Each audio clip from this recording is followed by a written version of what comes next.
Broadcasting live to the world. Now, it's Sheila Zielinski.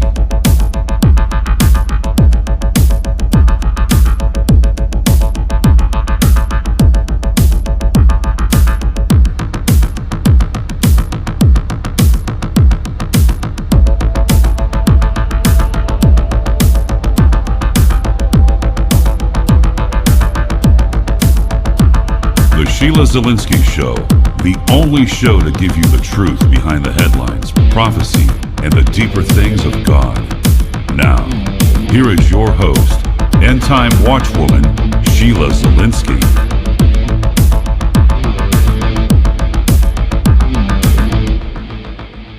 Hi, everyone, and welcome to this January 5th edition of the Sheila Zielinski Show. Great to have you on today. I want to jump into the program. It's a shorter program today, but nonetheless a good one. And who better to weigh in on the insanity unfolding in Oregon? It is a good friend of the show, Dr. Chuck Baldwin.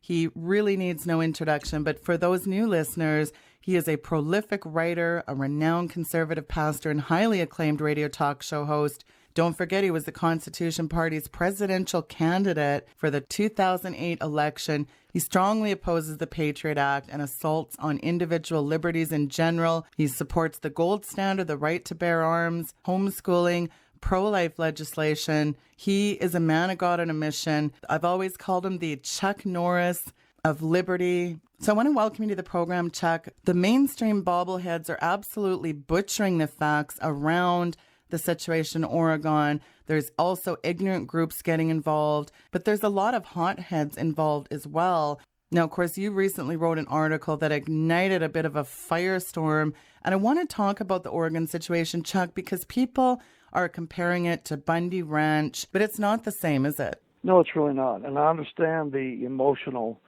sincerity and feeling of desperation in the hearts of so many American people with the constant overreach of the federal government. I think we all are aware of the unconstitutionality of the federal government and the way it's been playing out in the western states over the last several decades, especially via agencies like BLM, and the conflict that arises, with ranchers and miners and farmers, etc. It's understandable that it would produce the kind of feeling and emotion that we are seeing demonstrated right now. I think we all understand that. The problem is that there are just causes and there are unjust causes. There are lawful ways of doing things and there are unlawful ways of doing things, and we have to be smart and we have to be reasoned as well as emotionally charged because of the feelings that we have for our freedoms and our liberties. And I think that a lot of people are simply ready to jump on any bandwagon that has an anti-government or anti-federal government tone to it, whether or not there's merit to it or not. And I think in the Oregon case, there is not merit to what Ammon Bundy and these men are doing. And I said so on my Facebook post, and it's created quite a firestorm, as you know. There's no comparison between Oregon and Bundy Ranch in Nevada. As you know, I was at Bundy Ranch. And so people that would accuse me of being an armchair quarterback, they don't know me very well at all. I was at Bundy Ranch. I was there. I saw it firsthand. My life was in jeopardy along with everybody else's, and so I can speak from firsthand experience about Bundyville. I think Bundyville was a just cause. You had a situation in Bundyville where it appeared like the BLM and other federal agencies were preparing for another potential Waco attack against the Bundy family. We're talking about innocent men, women, and children here. And that feeling was very much prevalent at the beginning of that situation, the way that the federal government was aggressing against the Bundy family, the way they were mounting armed snipers around the family farm or ranch, and the way they were aggressively using attack dogs on them and other means of physical violence against the family. It was becoming more and more physical. The appeal went out from the Bundy family for help from the neighbors and friends. People rallied from around Nevada and around the rest of the country, and of course from the western states.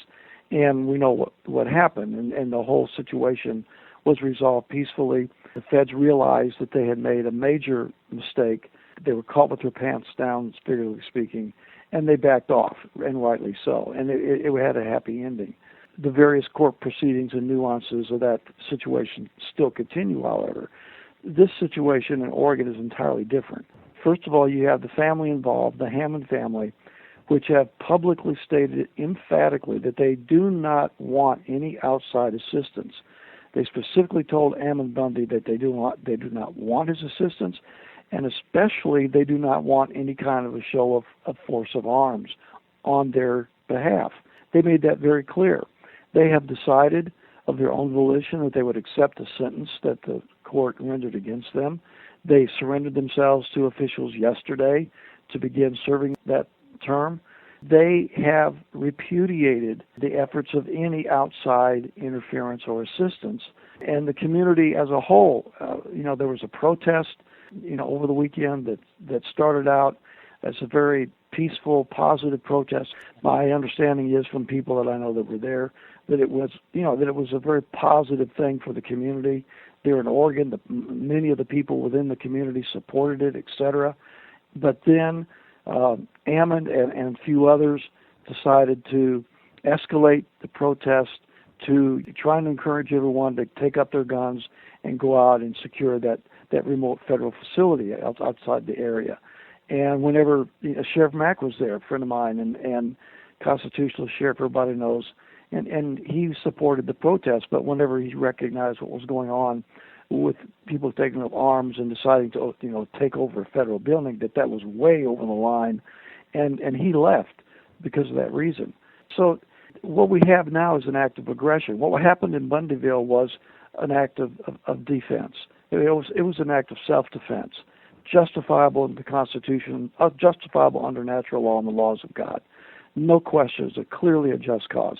There is no self-defense here. There's no innocent women and children in jeopardy. You don't see, federal SWAT teams surrounding innocent people, threatening to kill them in a Waco-style attack, etc. This is an offensive action that they have taken. They have taken over a federal building. Thankfully, it was empty, because otherwise there probably would have been bloodshed. With arms, they've decided that they are going to stay there, the quote is, for as long as it takes, whatever that means. They brought in, I understand, heavy weaponry, all kinds of supplies, as if they want to make some kind of a stand, some kind of a confrontation, et cetera, et cetera. There's a big difference between taking an offensive posture, as we see in Oregon, and the posture of self-defense that we saw in Bundyville. So the principal people involved, the Hammond family, said they don't want help. You can't force help on somebody who says they don't want it. I mean, you're not respecting the freedom and the liberties of the individual who has said, I don't want this. I don't want any people showing up with guns. We don't want any help in this. We're taking care of this of our own. This is what we decided to do. Well, we have to acknowledge that and respect that. And to not do so is not, it's not within the principles of liberty. And then you've got the fact that it's an offensive situation, not a situation of self-defense. We do not have the right to take a bunch of guns in our hands and just go take over a public facility, whether it's federal, state, local, whatever. We don't have the right to do that. That's not liberty. The state has an obligation in all of this. This is a state matter. I've been a strong proponent, as you have, for the states standing up against the federal government. I even have worked with several state legislators in the western states on legislation that would create an atmosphere in those legislatures where the laws would be passed to reclaim federal land by the states. I mean, that kind of legislation I think is needed, and I've supported it for some time and still do. There's a way to do this in the way now. I think personally, Sheila, and I know people close to this situation, as you can imagine, and I really believe that government provocateurs have infiltrated this group and have encouraged this kind of conduct. The feds are famous for this kind of stuff. They put agitators in a situation where people are already justifiably upset and angry. They're venting. They want to do something. They want to see justice done. The provocateurs go in there and start, rah-rah-rahing for some kind of illegal activity for the purpose of, A, PR work, making gun owners and people that believe in the Second Amendment look foolish in public opinion. And isn't it a coincidence that just today Obama announces his executive order on gun control? I don't think that's a coincidence, Chuck, because as you said, I totally get the feelings of frustration and the anger and I come from a long line of ranchers and farmers and horsemen, and I get these people. The overreach of the feds is just absolutely throughout the Western states. It's legitimate. It's understandable. I get it. But I don't think it's a coincidence. And this anti-gun hysteria, it's already at hysterical, ridiculous proportions. And so, does this serve to allow this anti-gun grabbing group to further demonize the proponents of the Second Amendment? Because when you have lawful, constitutionally ordained militias, that's one thing. But when you have, as you said, these government agitators, that's a whole other thing. And remember, Chuck, our forebears, they tolerated a whole host of injustices. I think about the Boston Massacre. People are saying, Lexington and Concord. But this is not the issue. The trigger for our war for independence, that was mass gun confiscation. And yet there's so many overtones. Again, BLM, there's land grabs, there's resource grabs. I get it. There's a lot of overtones. I get that Obama's not doing things lawfully. He's acting as a despot. I've done show after show on that. I'm not a fan of this jihadist in the slaughterhouse. But the point is that we have to do things the right way, and cooler heads need to prevail. There's a right way to do things. There's a wrong way to do things. But two wrongs, they don't make a right. Yeah, and to clarify what you were saying there, Lexington and Concord was all about gun confiscation. It was all about gun confiscation. That was the trigger that started our war for independence. The British troops came to Lexington and Concord for the purpose of confiscating the arms of all of the colonists in that area. And the colonists would not stand for that, and rightfully so. That did not happen out here in Burns, Oregon. The feds were marching on the community to confiscate guns or anything such as that. So there's no similarity to what happened initially back in colonial America, except for the fact that the continual trend of abuses has been going on for a long time, as the Declaration states, and we know that it's going on.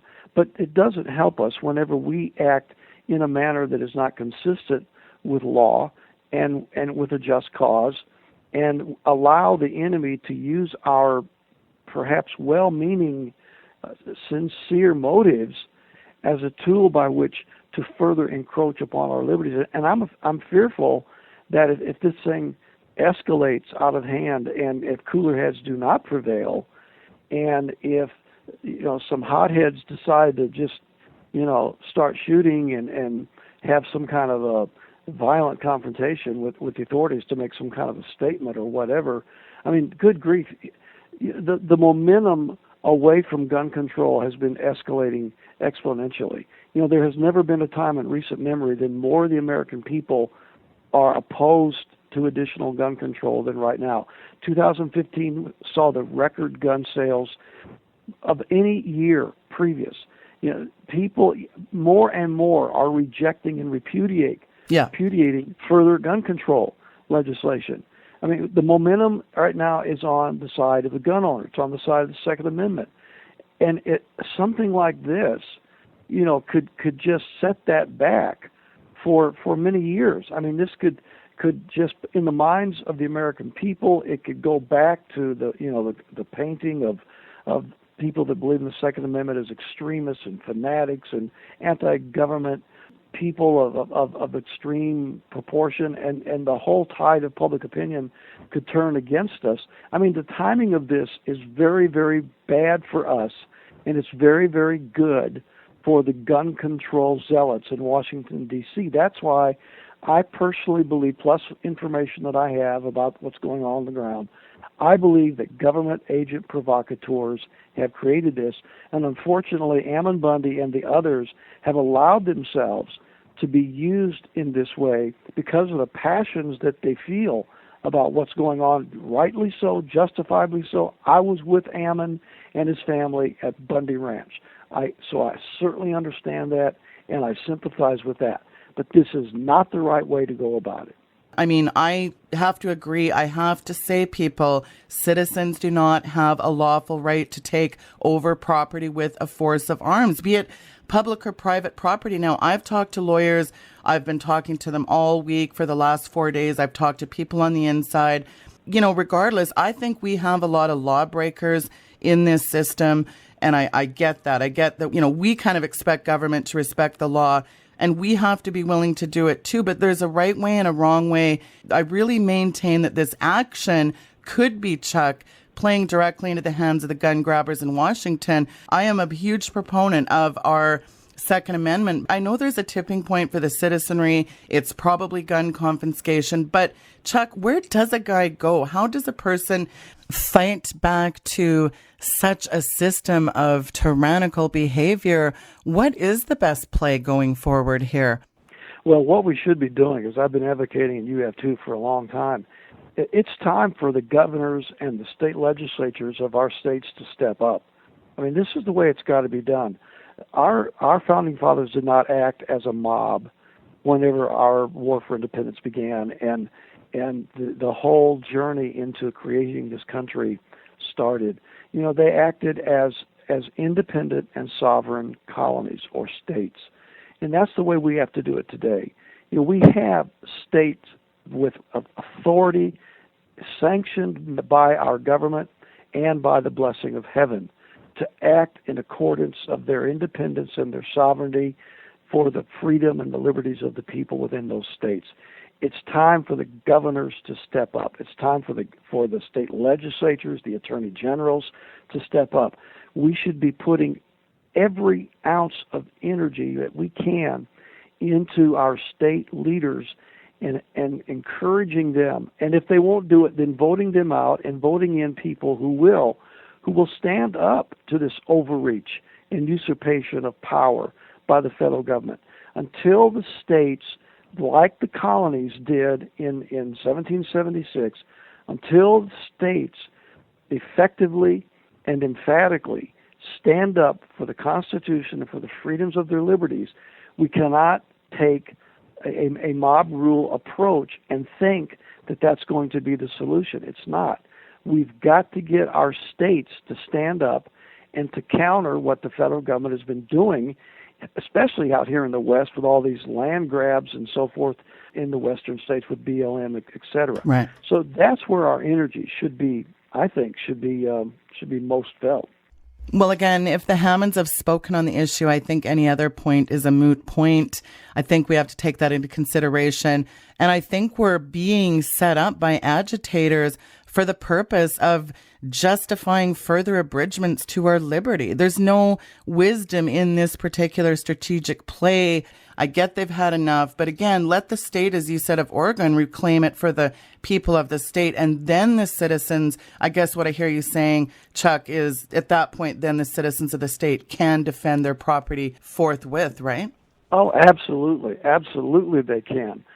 That's exactly what our founding fathers did. That was the predicate of the entire war for independence. They had the authority, the sanction, the blessing of that natural law, biblical law, spiritual law government, that state, the colony, those 13 free and independent states, as it was said in the Declaration of Independence, acting according to the laws that were given them by their Creator under the natural laws of freedom. And so they were able to fight a just war.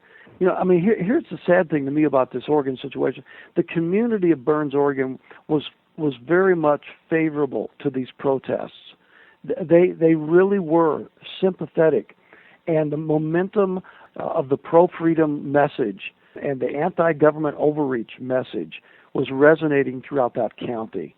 You know, they participated in the march. They saw the cause, and they rallied around it. Now, with the actions of these men taking arms and taking over this government facility outside of Burns, now the mood of the town is totally opposite. Now the town is totally against what they're doing. It's going back to this accusation of extremism and anti-government hysteria, etc. So they lost the high ground. As soon as they made that transition from that peaceful protest in support of the Hammonds, which the Hammonds were fine with. I mean, it's fine for people to come out and peacefully, protest.